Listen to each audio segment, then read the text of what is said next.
என்ன வனிதா பண்ணுற அடுப்பில்? சமைச்சிட்டு இருக்கேன் மாமா. என்ன அடுப்பில் சமைக்கிற? அப்புறம் கேஸ் இல்லையா? கேஸ்லாம் இருக்கு. ம். ஏன் அடுப்பில் சமைச்சான்னா ம். முன்னாடிலாம் அடுப்பு தானே சமைச்சோம். ம். கேஸாக இருந்துச்சு. ஒழுங்கா சமை. ஒழுங்காக தான் சமைக்கணும். குழம்பு வைக்கணும், இனிமேல் தான் வைக்கணும். சரி சரி சரி. ஏன் அடுப்புனா அவ்வளோ கேவலமாகவா இருக்கு? எல்லாம் அடுப்பு தான் சமைப்பாங்க.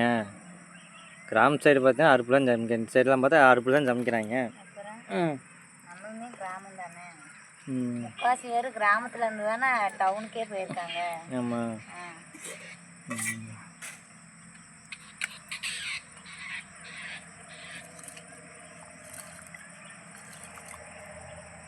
மாமா இதில் சமைக்கிறது தான் மாமா நல்லது தெரியுமா?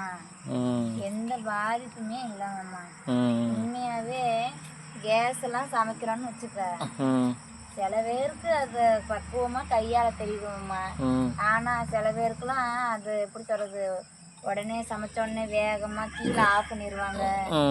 என்ன ரொம்ப இது பண்ணுவாங்க மாமா, கீழே ஆஃப் பண்ண பயத்தினால. ஆனால் இது அடுப்புங்கிறது நம்ம காலங்காலமாக உள்ளது மாமா. நம்ம முன்னோர்கள் எப்போவுமே அவங்கெல்லாம் எப்போவுமே யூஸ் பண்ணது தான். அப்படிங்கும்போது இதனால் நம்மளுக்கு அவ்வளோவா பயமே கிடையாது. இயற்கையாகவே நம்ம எது செஞ்சாலுமே பயம் இருக்காது மாமா. செயற்கையாக எது செஞ்சாலுமே நம்மளுக்கு பயம்தான் மாமா. கரெக்டாக தானே மாமா சொல்கிறேன்? கரெக்ட் தான். இதிலே ஃபாலோ பண்ணுங்க.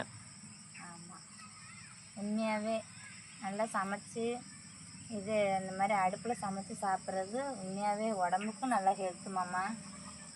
சரிம்மா?